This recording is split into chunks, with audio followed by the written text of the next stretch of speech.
Awesome. Welcome to tonight's show. Let's talk about ice live from the Gold Coast, but also from New South Wales. We are live, guys. So can I ask, please, that you press your share button right now, so that we can extend the reach of this show, because there are people out there that really need to hear this message, people out there that really need the information we're about to share tonight. So I need you to press share so that we can get the message out there and get the helplines out there, yeah? So just before we start, the number to call, if you need help, you or anyone you know need help, is 1-800-NO-TO-ICE. That's 1-800-NO-TO-ICE. Or you can phone our family support contact number, 0481 844 555. So if you want to take that down, if you need help, if you have somebody, a loved one that is going through the cycle of addiction, you don't know how to help them, please get in touch with us. We're here to support you. Also, if you are somebody that somebody sent you this clip to have a listen to this story, and you might need help or be contemplating change, please get in touch with us. Yeah, you can private message us on this show, or you can call our 1-800 number. That's 1-800-NO-TO-ICE. Yeah, but we would love to walk with you. We've done it. We've been able to step out of that space, and we can show you how to do that as well. Yeah, so please take that number down. Before I introduce our guest tonight, I'm just going to do a little bit of housekeeping. Yeah. So I just want to do a big shout out, a special thank you to Deb from Crest for working with us. Crest work in the prisons. They do the exit plans. We work with them closely to help the people coming out of prison, to help them restart their life, particularly if they've had addiction issues. We want to walk with them. We want to provide them with a peer support person, which we call a buddy, and we want to help them with their plans in the future, yeah, and help them put a framework of support around them so that they are not at risk of relapsing. Yeah. So thank you so much, Deb. Don from All Nations Church, thank you for bringing the food van out and helping us feed more people that are in need. So we are so grateful to all your work and helping us do that. And as a matter of fact, Don is providing the food for the Grace in the Park. So if you don't know about the Grace in the Park and you're on the Gold Coast, here we go, we're getting that right. Saturday the 23rd of October at 1 p.m. It's at Paradise Point. It's BYR barbecue, but we will be bringing some sausages and some food, but we'll be providing music, and it's a family friendship day. And we just invite you to come along and have a great time with us. There'll be different people will be playing instruments, and we'll be sharing some of our stories. And yeah, it's just going to be a fun day to gather together. It's going to be hot, so it's 35 odd degrees. So it'll be lovely. Just a big thank you to Document Solutions as well for supplying all our printing needs. Document Solutions, you guys are amazing. We have our printer here that we take all our flyers out and provide it to our schools as well. So thank you so much for your help. And what have we got here? All the counsellors that are the ladies that are coming in. We have our Ebenezer House. And so our Ebenezer House is a women's transition house, and we have a lot of people giving into that. We're doing an art program. We're doing, we've got some counsellors that come in, women's restoration group, and it's been absolutely fantastic. I don't want to go into names, but thank you guys, thank you ladies for coming in and just wrapping your love around these women that are helping them restore their life back. You're helping them get back on track after DV or addiction, and they're trying to get their life back together. So thank you so much for your love and support. The Ebenezer House is currently full, but we will be looking at extending that in the near future. Yeah, so within early next year, hopefully we'll have another 2 rooms available in the house. I need to remind everybody about the Recover Recover, Restore, and Rain group. It is on a Thursday night. So sometimes I'm not on the show. Jose might be on, or somebody else might be leading the show. We are running a recovery group on the Gold Coast. If it is in Southport, if you are interested in finding out more and you want to attend, you do need to have a clean time of 3 months or more. It is in Southport and it is invitee only, yeah? So you do need to get in touch with us. The number to call is 0756656063, yeah? So there is that group. We will be starting one in Brisbane as well. And we are collaborating and working on a venue for men and men's transitional housing in Brisbane. So that'll be coming up very, very, very soon. Follow our new Facebook page, guys. The Op Shop, AARC Op Shop Gold Coast, because we got hacked and we lost our old Op Shop page and all our Facebook page. So please follow our new one. It's called AARC Op Shop Gold Coast. Click on that and share it, please, because that's what helps us keep doing what we're doing. So our op shop is alive and kicking, and thank you to all the volunteers that work there. It's been incredible. And if you want to volunteer, please get in touch with us. We're looking for social media assistant. We're looking for barista for a coffee cart. And we are looking for an accountant, a bookkeeper, somebody that would like to help with our accounts.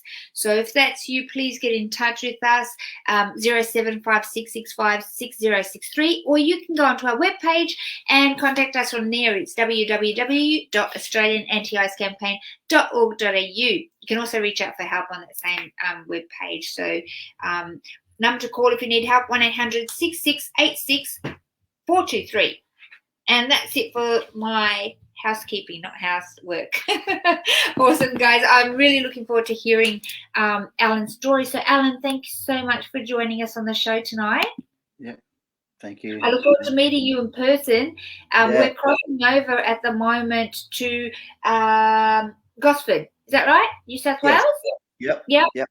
And you've come from Townsville? Yeah. I lived on the Gold Coast in Brisbane, but I just come down recently from Townsville, 8 months ago. Awesome. Yeah. So you're spending some time in Gosford. And was the Gold Coast, or was it up in Townsville that was your playground, so to speak, where most of your addiction took place? Oh, no, most of it is here. I've come back to Gosford. To face it, because I was in fear of coming back because of my addiction, but God led me back because my 2 kids are here. But so he brought me back. I was strong enough to come back, and So how is confronting that? I want to start there tonight because it's been brought up. So I know that for many people some people flee the area where they used, and that's my story, because I left Melbourne and I came back to the Gold Coast. But my playground was Melbourne. Every time I went back to Melbourne, I was absolutely gutted and I didn't know how to handle it. How have you, how was it for you coming back? And how did you confront your neighborhood, your peers? Tell me about it. Okay, first, the Holy Spirit, God, that's who gave me the strength. But so he showed me in Townsville. I went up there and I was there for about 6 months, and my kids have always been here. And probably for about 10 years, like I've got a 4-year-old and a 16-year-old. Mm-hmm. So for 10 years, I kept running. My 16-year-old was down here, and because of my addiction, I couldn't be here, because every time I came back, after 3-4 months I'd just fall straight back into it. But I was always told I was saved in 2000, and I was always told, I can't go back there. I can't go back there, which is true in a sense. But then God showed me I was coming under the spirit of fear. And so I was scared to come back here. But every time I came back here, because I was under the spirit of fear, I fell back into it. So in Townsville, God showed me that it was time. And I suppose it took time to knock some old branches off too. I had to be away to get close to God. you How know. long were you away, Ellen? Because, like, you hear when you go to like places like NA or therapists, and they say places, people, places, and things, right? Yep, So to avoid the people yep, that you yep, used to use with yep, the places you used to go and the yep, things you used to do, right? yep, So that's generally what we recommend yep. when you're in early recovery. How long were you living that? Okay, so I picked up using like pretty bad when I was 27 years old. Obviously started in pot and dabbled in ecstasy and stuff. But 27, I first used speed, and then I went into I went to the Gold Coast. I'd done a lot of things. I got in. I got really bad once I had a house in Gold Coast, and I was in the construction industry for 17 years, and I did a lot in behind the scenes of you know what I mean, just yeah, using and partying because you work hard, you play hard. But Yeah. down here, I lost everything in the Gold Coast, and I come back to where I was from, and then I picked up ice after losing my family, and then I just went straight into addiction down here. So I would so in the last 10 years, I'd leave here for about 6-8 months, but come back here for 3 months, 4 months. Yeah, in the last 8 years. But every time I came back, I'd just go back to addiction. You know. Yeah. Yeah. Um, So it was true for you that when you came back, yep. you would Yep. use again. So Yep. how long was it? Now that you've come back, how long have you been Yep. back there? I've been back since the start of this year in January. Okay, and you're maintaining clean time. Yep. Yep. Yep. Awesome. So how long did it take for you to come back and not be getting trapped again?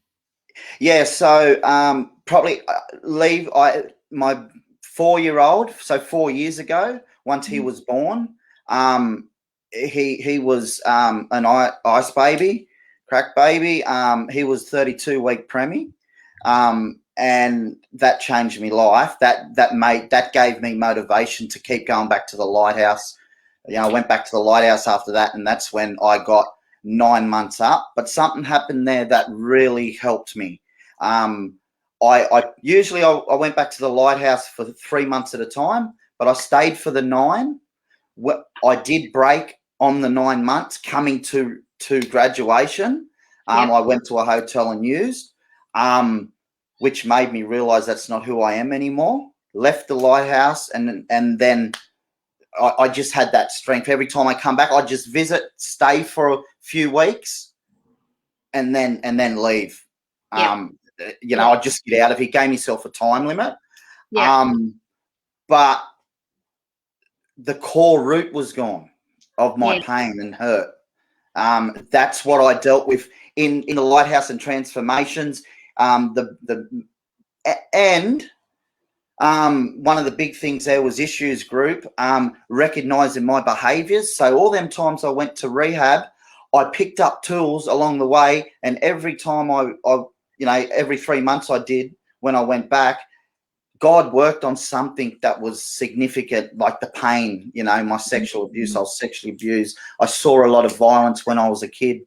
My uncles and that in alcoholism, drug addiction. You just grow up. You just grow up into it, and but the pain I held for a long, long time, I blocked it out as a child, but when I started to get clean time up, God brought things up slowly for me, and each time when I dealt with them each time, and my inventory, I ended up doing my inventory to the Lord, and ever since that, which has been just on 3 years now. Yeah. What is that, Ellen? So the inventory in stage 3 in the lighthouse, and I think it's stage 4 in transformations, but you end up doing your inventory. So you write down your whole life from when you're 5, or what you can remember. I remembered a lot around 5 and 6, because there was a lot of trauma in my life. And but I got to write that out within. It took me time on that one throughout. Yeah, nearly the 3 months I think it was. But did you do that with assistance? Did you do that with the therapist? Yeah, we did have therapy in the lighthouse. So there was, psychologists that come in and do a group, and we also chose to go and do an hour or two with him. I think 6 or 7 times or whatever it was, and that really helped. That you spoke about writing down all the inventory. Inventory. Yeah. Did you need some help? Yeah. I had like the house supervisor. I could choose a mentor who was from the church who was involved in Lighthouse, so we could pick someone. We had plenty of support there to use. So I actually used my mate, a supervisor, Tony, and because but the first thing I did, I went to God for it. Who would be the best person, and it was Tony. And so after I finished, I was going to read it out. I think it was on the Monday. So on the Sunday morning, I went up and I sat on the beach and I read it to the Lord and just prayed with it. And then I sat and read it to Tony. And that was huge. That was huge. A lot lifted off. I couldn't stop crying through the whole thing. So I just want to get a bit clearer, because for those of us that haven't done that, and it's obviously helped you immensely. Where do they start to do something like that? Can you kind of explain what you need to do? So that's in stage 3, so it's near the end of the program. So obviously, in stage 1 and 2 of the program, God's building you up. The way the program is set up, with your courses and that, the Holy Spirit guides you through that program. If of course, if you're doing the program, and then by the time the inventory comes, you just have that strength to do it. Most of the time, I used to run every 3 months, knowing that I'm going to come to my inventory, I'd run. Right. So you have to do it every 3 months. No, so there's 3. I'm just trying to get my head around, because I personally understand what you're saying, God helped you through it, but some people are not at that place yet. So no. If they might want to, they may not have a relationship with God yet, but they might want to help themselves. They might want to think. They're thinking about this. What you're saying? How do I do this inventory? How does it work? How does it start if they're not in rehab? Well, I mean, I wouldn't do the inventory just at home and try to do it myself. I'd have to go to a rehab who does it. Okay. I guess that's my question. What's that? I guess that was my question that I should have asked. Can they do this at home on their own? I wouldn't do that. But I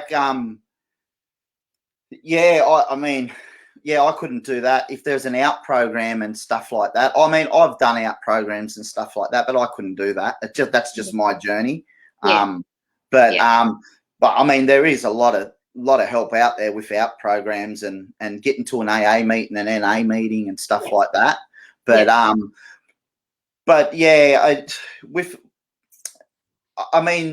I had to obviously deal with certain pain in my life before I could get to that point.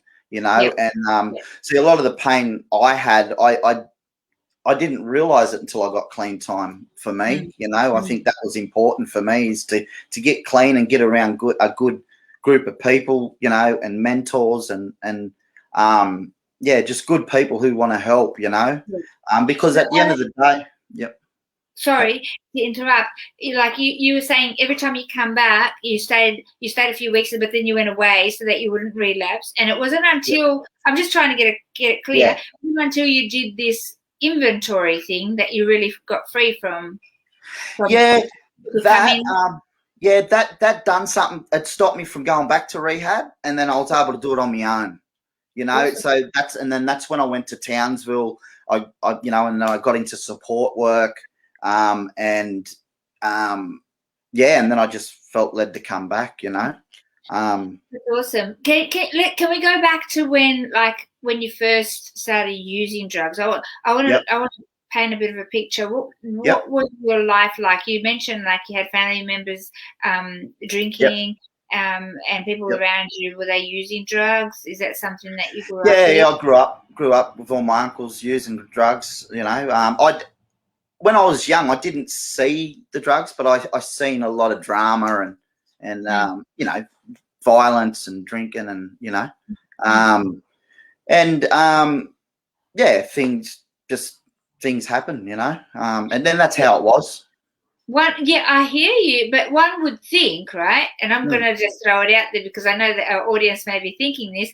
Yep. If you saw all this drama and devastation going on with the alcohol and the drugs, Yep. one would ask, didn't you think that maybe you didn't want that life? Like, did you think twice about using drugs? Like, you know, because Yeah. I often hear people go, oh, you know, somebody that, you know, if their parents were addicted to drugs, they'll either become a drug user or say, I'm never going to touch this in my life. Like, did it Yep. cross your mind to, like, I don't want more of that? Yeah. I wanted to be a copper, you know, Wow. and but Wow. I'm going to get a bit vulnerable here. So, but that's cool. So when I was sexually abused as a kid, which come up later, right? But then when that same person hung himself, and I found him, and then that day on, like that all went out the window, and I wanted to finish school, and I started to use pot and all that sort of stuff because of the pain, you know, and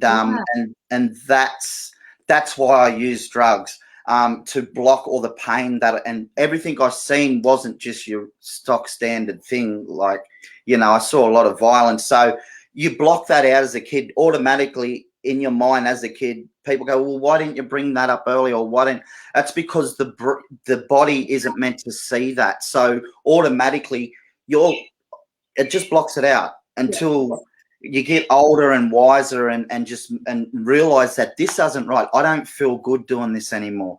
Like I hated using ice, you know, but I still did it. I did what I didn't want to do, and that was Because that because was the only thing that you knew, wasn't it? You only yeah, knew to do that, yep, to block the pain. You didn't know how else to deal with it. exactly. Had no mentoring. I didn't have guidance, you know. Didn't have the people around me to show me that way, you know. And Wow. so When did this all go down? Like, when did you start using drugs, Alan? How old were you? So I started like just with pot, you know, at about in year 7, year 8, so you know, 13, 14 or whatever. Didn't use heavier stuff. Oh, and then I just used like ecstasy and stuff in the club days, you know, in 18. Off and on pot, because I started to get very violent on pot, you know, the hydroponics. I was in the days when it wasn't hydroponics, and then all of a sudden the hydro come and it didn't do, you know, it wasn't too good for the brain. And so especially nowadays they're lacing marijuana with ice, and we have this debate quite often, right, in different areas. Do you believe that that was a doorway, a gateway drug, that allowed you permission to then try others? It was like, well, it was the start. That was the first thing. Like when you're young, you don't really get exposed to the heaviest unless you know your parents are giving it to you. You know, but I was scared of the heavy stuff. You know, probably because of what I seen. You know, but it was a gateway for me. Pot, especially the hydroponic. It started to wreck a lot of me mates as well. You know. Yeah, it does that. Without the heavy stuff. When did the transfer happen? Like, when did you decide, you know, did you smoke ice or did you use it intravenously? No, because I use speed, with a, you know, syringe. So I didn't really get into the smoking of it unless it was, you know, I was sitting around sociable, but I wasn't really sociable on it, you know. Yeah. Yeah, I had a lot of other addictions that I used it for, you know. So yeah, And that's really interesting because sometimes you hear people, you doing you're on the pipe and you're partying up. Well, it's hard to explain to people that it's not a party drug. You actually exactly. to paint for me what your life was like on this drug, Alan. Yeah, so I mainly done it with the missus, you know, using to sexually, you know, and to do things, you know, build stuff and that. But yeah, it wasn't a really good experience, but I still enjoyed the 7 or 9 hours of doing what I did. Yeah, So that was the main reason why I used it. It was for sex, really. yeah, yeah. Um, That's a really important thing that most people don't bring up. yep. And I'm glad you went there because this is the other side of the coin to ice Yeah. addiction, the Exactly. whole the whole sex Yep. part of it, because it is Yep. a libido enhancer, and it is It is. your inhibitions are dropped, and it allows you, you feel free without, because you can't think logic rational decisions. You can't Mm. really add those to whatever you're doing at that Yep. time. You just you're operating out of your animal brain, and Yep. the animal will get whatever it needs to get That's right. at that time. So people don't see that. They think you're doing drugs and just partying up, or Yeah. and how Yep. was a typical week for you like? What did that look like? Yeah. So yeah, I'd come down. I'd get on it. Depending on the gear, you know, I'd sleep it off. But as soon as I can't get up, have a feed, I'm looking for me next. You know, me head's in. Where's my next one? You know, what am I doing? Go Yeah, out and get it and do what I got to do. yeah, Most of the time, I did a lot of stuff on my own. You know, because I got very paranoid on it. You know, so I'd rather stick to myself and yeah, wow. get it that way. You know. How long did this addiction go on for, Alan? So I ended up about 10 years. Yeah, 10 years. Wow. Wow. Were you Um, working at this time? yeah. No. So I lost everything in the Gold Coast. I had my own house at Beenleigh. I ended up just going bankrupt. Everything. I worked in the construction industry. I was a floor foreman for Wow. 17 years. So I did have a career. And when I just got into things on the construction site, and I shouldn't have. I didn't need to. I was getting good money, but coming from the streets, you start to use that where Yeah. there's money, and then that's where it started. My missus and kids didn't see me. I was always, always going out with the boys and getting on it, and then we broke up, and then I just, in trying to recover from that, is when I had ice, Okay. From Yeah. the breakup. So I'm 43. I tried ice when I was late 30s. Wow. Wow. And most people, out there think that, it's a youth drug, and it's not.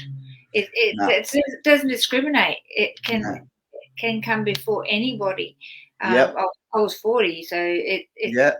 does, and it's out there Yep. to still kill and destroy your life. So Yep. tell me about what it cost you, Alan. What it cost me was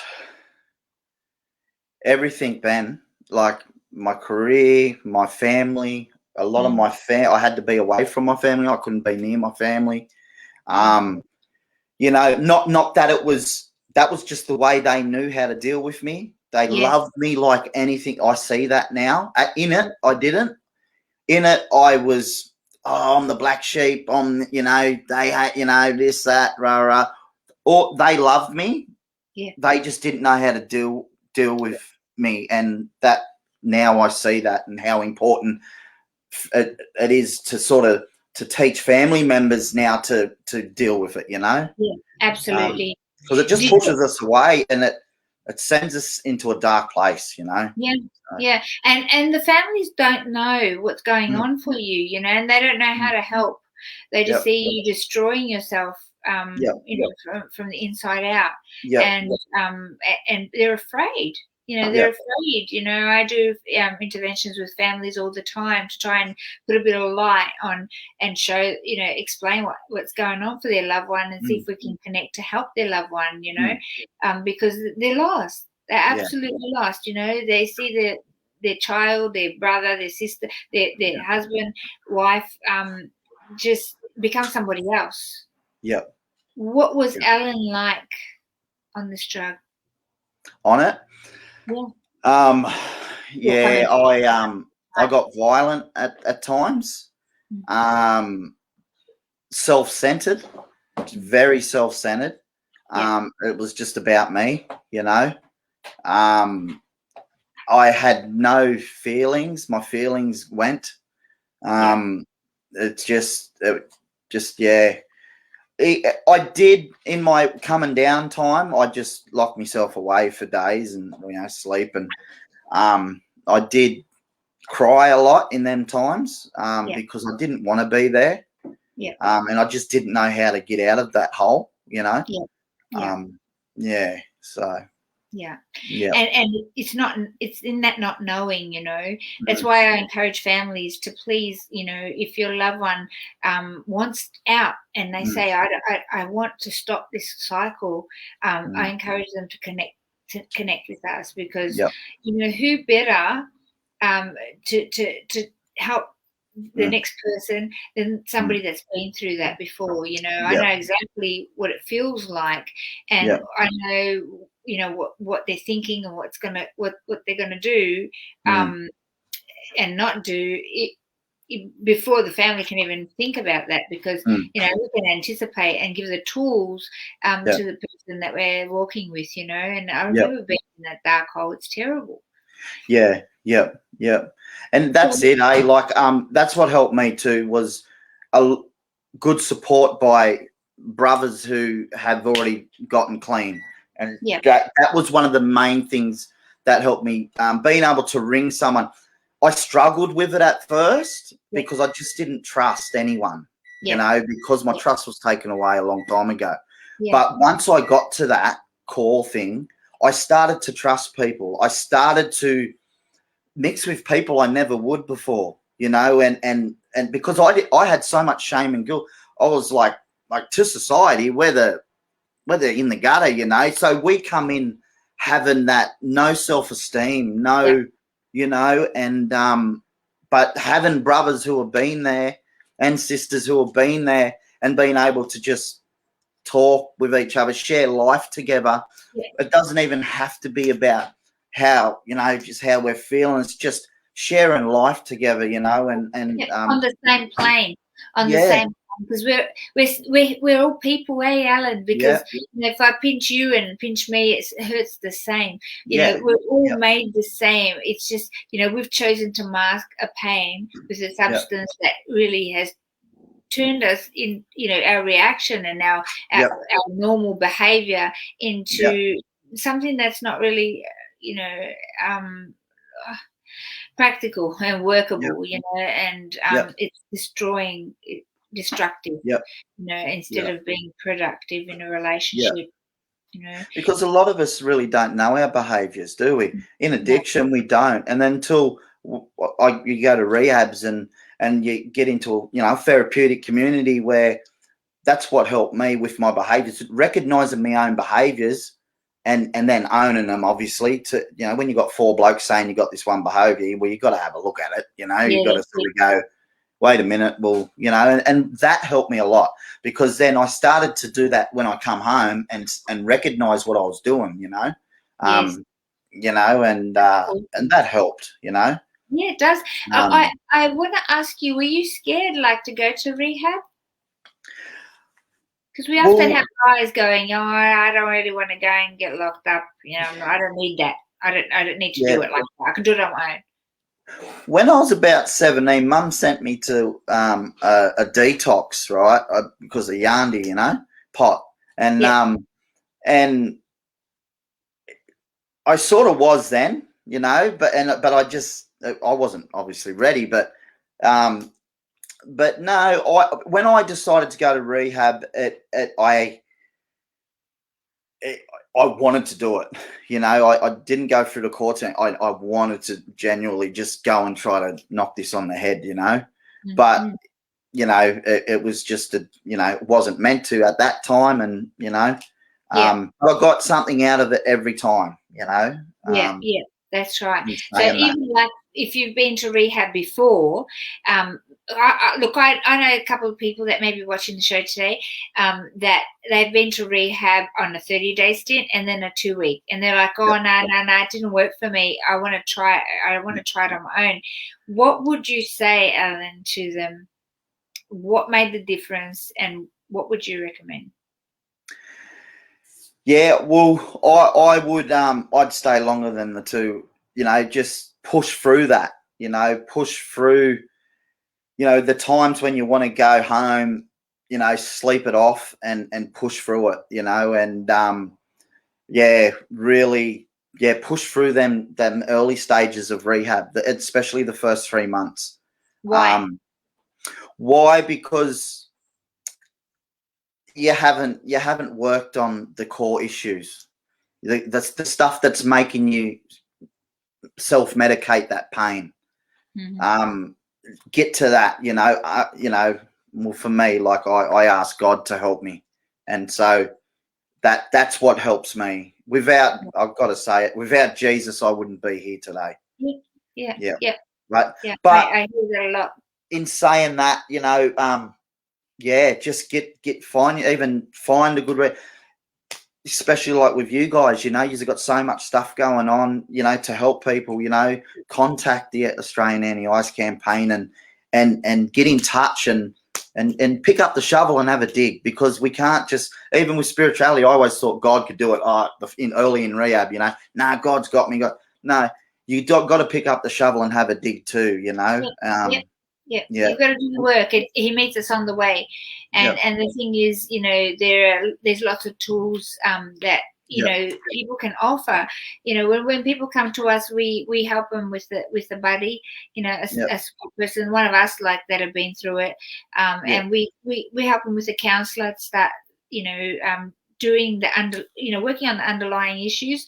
yeah, Sometimes rehab is the easiest way to do it, like live in yeah, rehab, because you have an intense, yeah, concentrated period of time where you don't have to worry about living and facing yeah, people and working exactly, and all of that, that you could just focus on you and exactly. really get to the core of the underlying issues and get the Mm, tools and practice them, and as you yeah, said, having other guys there say, point out you do have that issue. mm, Sometimes we wouldn't look at it on our own, but to have yeah, your peers there go, no, you need to look at that because it keeps coming up. yeah, And just to have that support, that yeah, support work of people that have yeah, been through it, they're the same as you, is yeah. makes all the difference, instead of having the world judge you on the outside, It and does. you're trying to Yeah, work through, do life, and yeah, which is hard enough as it is, yeah, and work on the treatment side of yeah, things. It's hard. It's yeah, hard. I see yeah, a very small percentage of people do it without rehab. yeah, Rehab. yeah. Yeah. Exactly. And that's it. And there's one thing I'd like to say, but with that in rehab, a lot of a lot of brothers and that, they come out of jail and they come in and think, oh, because of the way the model of the program, like it's dobbing people in. Well, I used to say to some of the new boys that had come in and say, look, they'd say, oh, I'm not good at this. And I say, well, we're all working together. We're trying to get rid of this disease, this addiction together. So it's not where I wouldn't be a mate if I didn't say that you were up in, for an example, you were using in the rehab or you were Yeah. breaking the rules. I wouldn't be a mate, Yeah. and you're being a mate by helping that brother and helping him with his behaviours and Yeah. showing him his behaviours. You're not being a mate, not saying Right. nothing or encouraging, So it's not jail. It's therapy. We're getting better. Together. Yeah. I wish more guys, especially I find it harder with men because, men tend to go, no, I'm strong enough, I can do it on my own. And it's not about being strong or not being strong, is it, Alan? I think you're actually stronger by making the decision that, I need some support and I need some, and I'm going to go into that environment so that I can get all the tools and not only help myself, but repair, some of the damage. Talk to me about when your family kind of moved away, when you were in addiction and they didn't know how to help you. Did they encourage or come around you when you went into rehab? How was the relationship mended? Yep. As soon as I got to say my nan, nan always took me in. Like I'd come home and sleep for 2 weeks and take off. I'd come home, sleep, go, or nan never ever kept. That was the main place. This is where I am now at nan's house. So the main place I was able to come back to, and so nan always did. Yes, and the others that were struggling, they were just happy I was in and safe. They when I was out there doing whatever, they didn't know where I was. They were worrying and then my relationship with my family, every time I went to rehab, it got better. But when I come out, I scared everyone. They were all scared that I was going to go back to, and I did most of the times. Until how many times, Ellen? How many times did you relapse? A lot. So I'd get clean for 3 months. That was my cycle, and I'd relapse every 3 months. I'd get clean, so I'd go into church. And then out of church, into church, it was a cycle every 3 months for probably 10 years, just that was my cycle. But now I've broken it. So that's awesome. The 9 months broke it at Lighthouse, I hear people say that relapse is part of recovery. Relapse is part. Okay, so I have had lapses. I had 3 lapses in this 3 years. I don't put a relapse and a lapse to me is different. A relapse is when you relapse, keep going. A lapse, I look at my last 3 years, not before that, but in the last 3 years that I had them 3 lapses, I seen that as part of the process of letting that go. Realized it took me to a place and went, it was like, that was crap. That's not who I am anymore. I got to that place. So, but that was only in the last 3 years. Before that, it was a relapse full on, and now it's just, since that happened, it's been over 12 months since that lapse, But I don't include them because I see it as God breaking off them branches that were still lingering, Yeah. So after you came out of rehab, the 9 months, did you lapse after rehab? No, so with the Lighthouse, I'd done 9 months. I was coming up to graduation.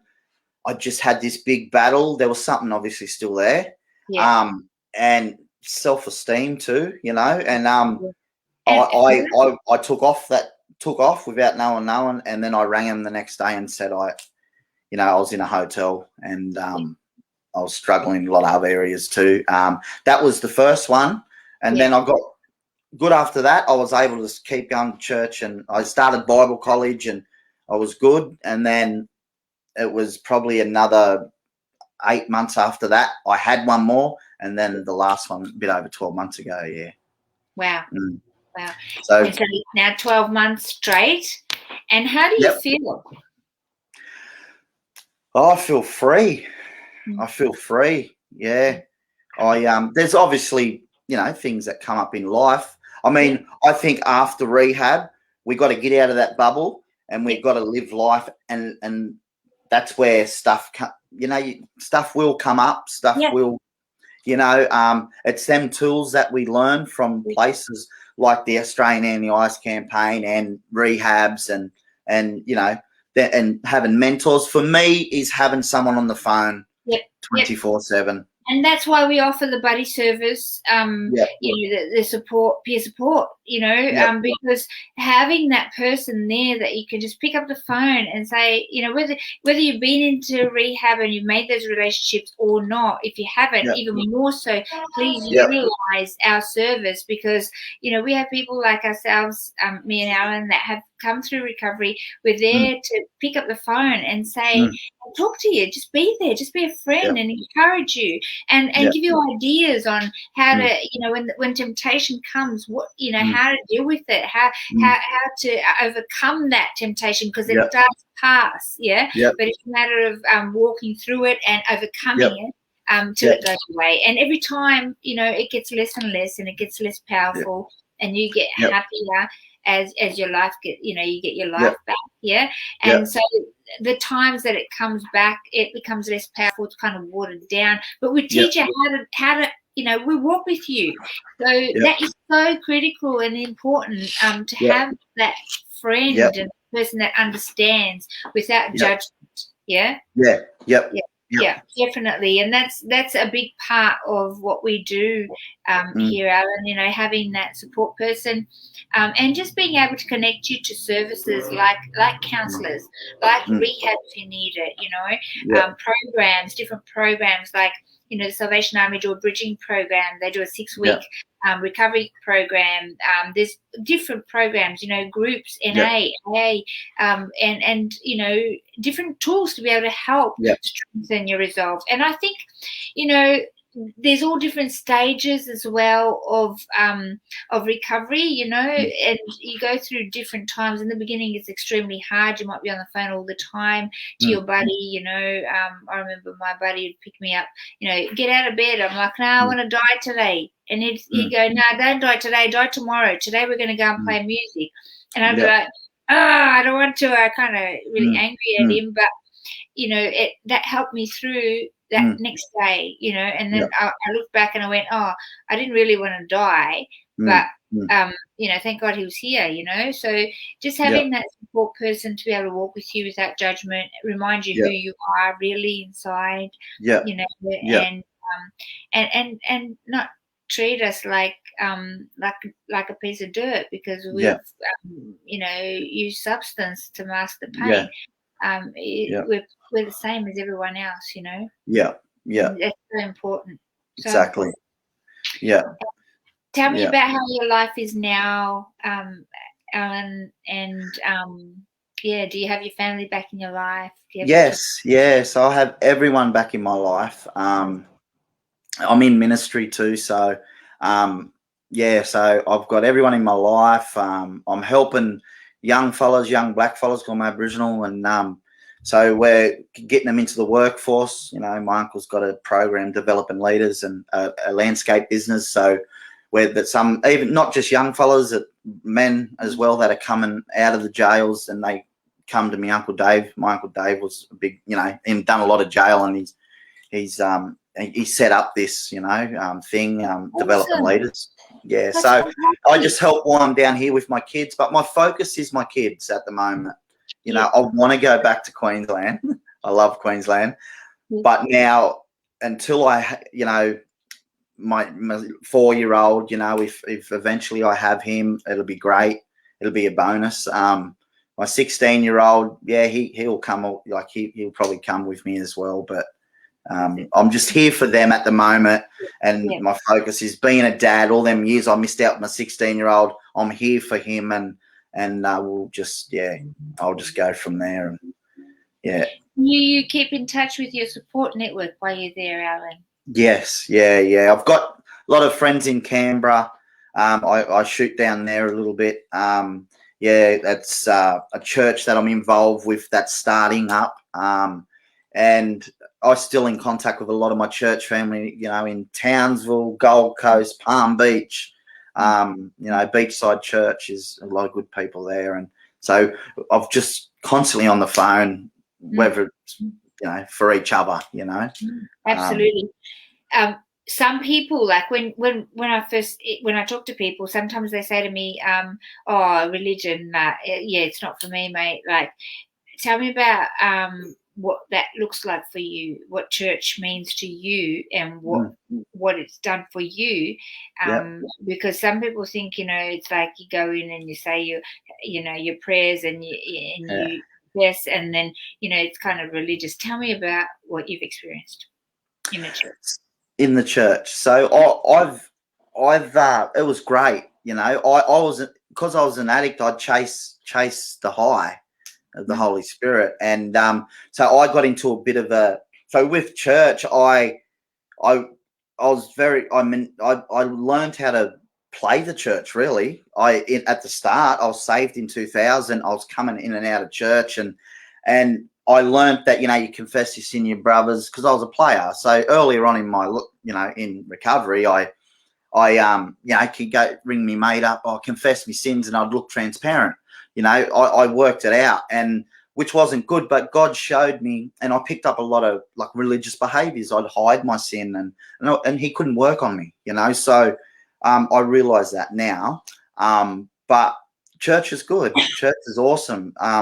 In this last 12 months, probably a bit more, I come out of the church because I'd put my pastor on a pedestal. I try to get acceptance. I always try to get acceptance off people. I used to, and I try to get acceptance off my leaders and pastors. And it didn't help. Because God wanted me to. So now I've got this relationship with God that I've had to come out and put God first and not man, and that's been a big part of moving spiritually. And now we've got a church starting up down in Canberra, so I'll be heading down there a fair bit too. So I want to emphasize a little bit. I don't know how you got into a church, but I was led. I was spirit led into a church, and what I found, because I never went to church. I was like, if I walked into a church, I thought the church was going to fall down. Because I just didn't belong there. I for the first 12 months at least, I'd wear my mini skirts and my crop tops, and I'd walk in and I'd get the look, But I was led in there through my spirit, because I needed more than just physical and psychological help. There was something inside of me that was hurting and voided, and I needed to repair that love that only God can give. But I think that the people, God works through people, and the people within the church that are full of love really came into around me to help love me back to life. And when I didn't have food, or I didn't have a car or housing or stuff like that, and I had to start again. Actually, my buddy came from within the church.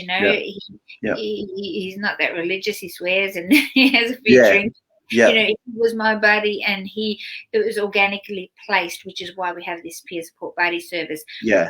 Organically placed. I believe God put him there, to help. And this is why we encourage people to consider going into a church as well as part of their recovery plan, because people can help people, and with love, genuine love and kindness, and just come in and help support you through that time. And that's it. And every one of my support person is either have been where I've been, but Christians. All my support people, all my mates are Christians. They go to church, and it is the love. So when I first went to church, I'd just go out and sit up the back to get away from the chaos, and I'd feel, like you said, I felt loved. Not kind people, nice people. It's something I hadn't seen. Like they'd just accept me and hug me, and because I had a lot of shame and guilt for the things I did out there.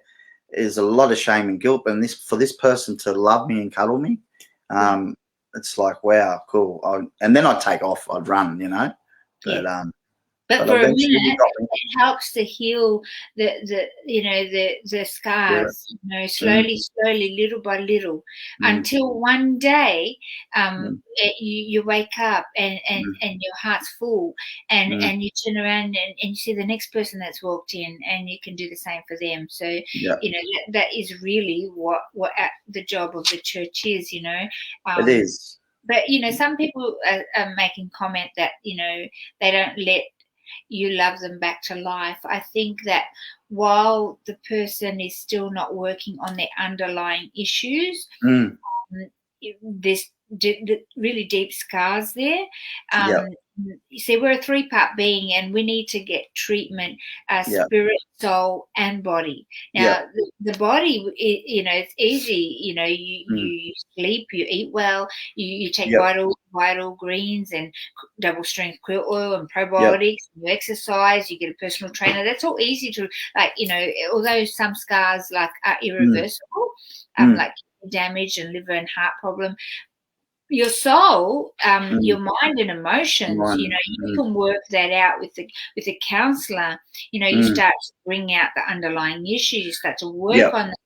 But where I find people over the 9 years that I've been doing this kind of work, Alan, where I find people relapse again and again, and they forget that we are a three-part being, and we need the spirit as well. And you can only get that from God, and it doesn't mean God. I mean, just because you go to a church doesn't mean that that you're receiving that. So it is about a personal relationship with the Spirit. And if somebody's watching out there and they haven't experienced that, ask and you shall receive.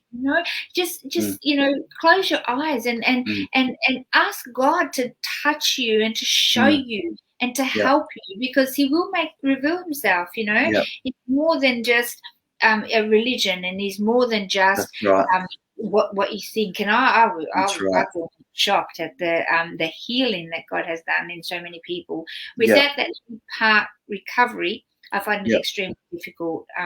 So when they don't let you love them back to life, it's because there's no trust there, and there's so much pain still. What would you say to that, Alan? Would you agree with that? Yes, I would. And with my soul, mind, will, and emotion, what helps me is the Word of God.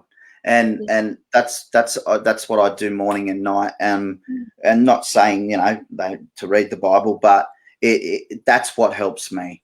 It cleans that. I'm putting positive, and then you'll find that in your spirit it'll start connecting with that. Once you get all that dirt out of there, and your spirit will connect, and when that connects, you'll start to hear the voice of God and really make the right decisions in life. It's about the choices, isn't it? Choose life so that you can live. Choice. And I think that surrounding yourself with people that have achieved what you want, and are living what you want to live, and have succeeded in breaking free from that addiction that is only really destroying you and taking from you. Surrounding yourself with people like that is so critical, because you get hope. And you get tools. Like we run a recovery group on a Thursday night at 7:30, 6:30, I think now, 6:30, and just sitting in there. Like, I'm 9 years in recovery, but sitting there, I get so much out of it, because and everybody else does too, because we're listening to other people's journey and how they did it, how they for grief or self-esteem, and it's like, man, maybe I can try that, maybe I can use those tools to work on this area of my life, and you get encouraged. So if you haven't done rehab, but you're looking to to get those tools, even like NA, AA, groups are so important. Hey. Yeah. Did you do any of those, Ellen? Did you do any? Earlier, I did. I'd done NA, and NA was all right. For me, I didn't like to talk about the actions of what we did. Yeah. It just sometimes I walked out like all negative, Yeah. Meg Raven and stuff like that. Yeah. I that's when I went away from that. Yeah. You know, and but yeah, that just didn't help me there. But you know, just God did for me. That Mm. you know, for me it was just going to a church, sitting up there, getting around some positive people, Yeah. and you know, and then getting connected with people. You know, Painting a vision yeah, of where you're going usually helps too. Hey. yeah. It was uncomfortable, Mm. but you just when you get to know people and sort of let that down Yeah. and sort of trust, Yeah.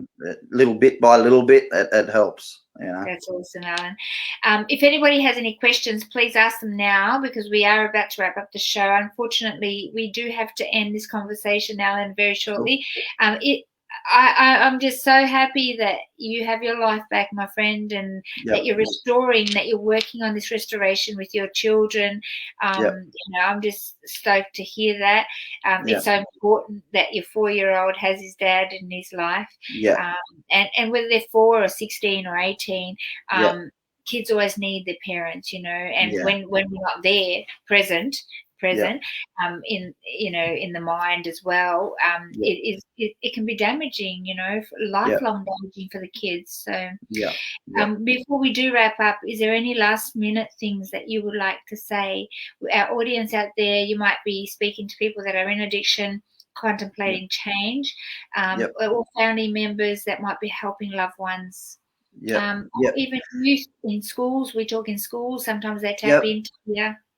I'll just say to loved ones that are going through with a family member in ICE and in addiction,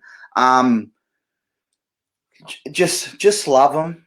You can sort of put up boundaries with love. You know, saying nasty, like talking about them and like, you know, gossiping about them ain't gonna help, and pushing them away. Just love them and encourage them. That's all we can really do. But that's it, you know. Or get some information, especially through the Australian Anti-Ice campaign, and get people online, and they'll help. There's help out there, you know. Absolutely, And for people in addiction that might be contemplating change, Ellen, what would you say? What's your advice for them? Well, my advice, what worked for me, when you're coming down and you're in that room hiding, or you're in that dark place, just cry out to the Lord. Yeah. Simple. That's who helped me. Jesus. That's it. He softened this. He softened this and gave me the strength to get through it. And he just it's still a lifelong walk, a journey. But once you got him, you'll get there. Yeah. Just let him do the work, and pick up the shovel too and have a crack. That's it. These are the tools that are given to you, hey brother.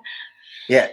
That's awesome. Alan, I can't wait to meet you. I can't wait to see you again when you come down to the coast. Really look forward to giving you a big hug, and thank you for joining us on the show tonight and being part of our family, because you are imparting into people's lives and creating change through the show. I know that many that are watching are going to be learning from you, and they can feel your love and your heart, man. So keep going, mate. We're here to walk with you, and I really look forward to meeting with you. I'm praying that one day maybe you'll be working with us soon. Yep. I'll be up that way around Christmas time, hopefully. So we'll catch up for sure. Awesome. Can I teach you our Not Even Once? You've probably seen it. Maybe you haven't. If you haven't at home, our Not Even Once slogan, would you call it, Ree? Yeah.